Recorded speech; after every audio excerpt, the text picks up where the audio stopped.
My dad was Jewish, my mother was Catholic, but they were married in the Catholic Church. And my father promised to bring me up Catholic.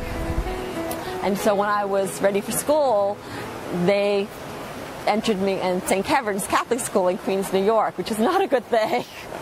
Not a good thing at all. And I stayed there until 5th grade when I had a nervous breakdown. My mother came for me. I said, I never want to come back here again. She took me out and put me in public school. And by the time I was 12, because I was probably about 11 at that point, I started out on my own path. And I started meditating.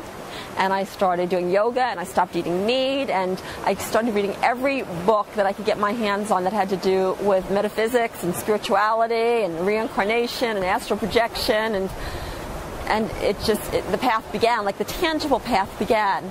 And so my whole life since I was 12 years old has been this path. And having said path, there is no path. The concept of path is so ridiculous because it implies that you're going somewhere and that there's something outside of you, and there is nowhere to go. And there's nothing outside of you. It's all here. And I think we use the word path. It's misleading and also appropriate because it does appear like we're going somewhere and doing something. And maybe that's part of the process of awakening, of enlightenment. I don't know. But it's kind of fun to have a path. It's kind of fun. Yeah. So we talked about, willingness and readiness before. And so there definitely needs to be a willingness. It's like, so why do you want to do that? Why?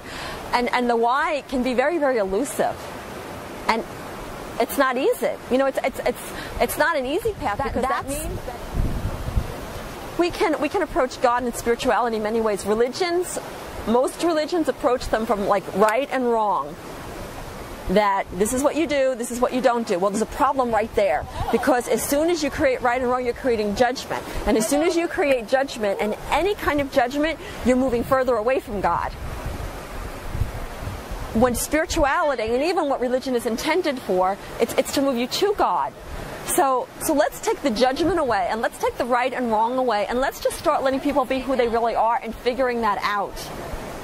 I let my children figure out who they are. And yes, that means that my parenting is probably a lot less traditional than a lot of how to do it. I'm not, because I know myself and I know God, I'm not going to hurt you.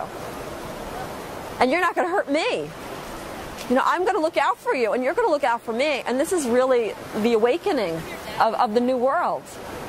And so getting to God is getting to ourselves. Because God is here. Now, it's so funny because many people now know that God is not outside. We figured that out.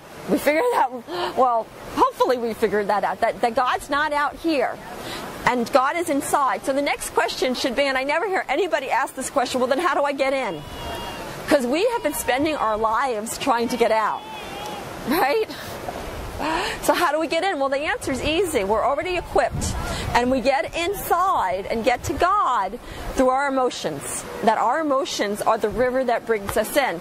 Now, most of us have been taught, and I've been taught, I was brought up, don't express your emotions. Do something to change your emotions. If that's a bad emotion or a sad emotion or a jealous emotion or whatever emotion that is, you better change that and you better get happy. And that resulted in depression for me. I was chronically depressed for a very, very long time. I think I was even chronically depressed as a child, definitely as a teenager, definitely in my 20s. And now I understand that the reason I was depressed is because I was denying my feelings, I was pushing them down, I was trying to change them, I was denying myself. And so if we know that God's inside and the way to get inside is through the emotions, then let's use the emotions to go there.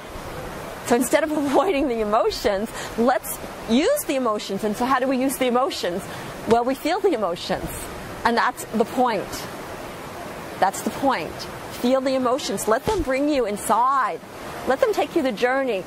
And that can be really scary because most of us have never done that. And I'll be honest with you, when I first started doing that, it really scared me. Because you don't know if you're ever going to get out of it. It's this void. Well, what if I never stop feeling like this? But I'll tell you that if you go far enough, if you're willing to take that journey, you will always, and I promise, always pop out the other side. It can be no other way. But it's the willingness to go all that way. So we've done a worthiness exercise. in school. And I love this worthiness exercise because really at the bottom of everything, people are afraid that they're unworthy. And if they're unworthy, they fear that they're going to disappear. This is the fear. It's not fear of death or anything else.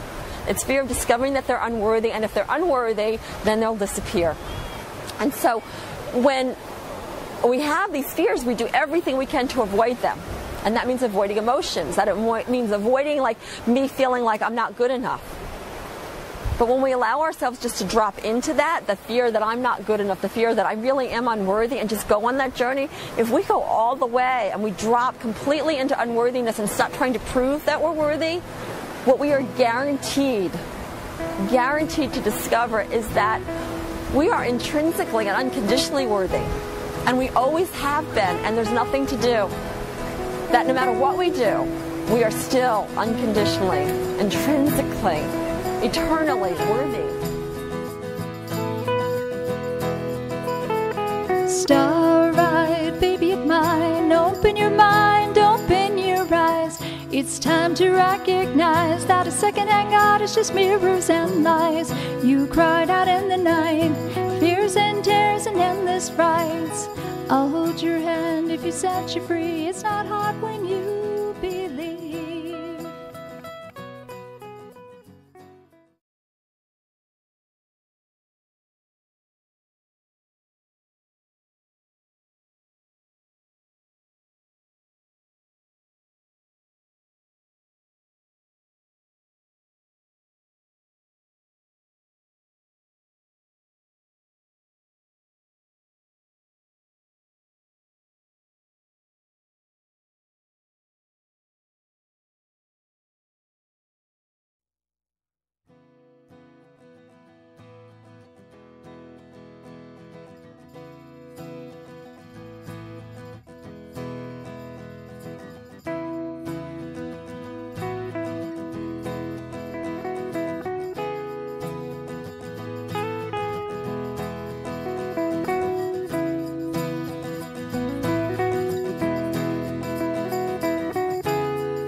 Starlight, baby of mine, open your mind, open your eyes.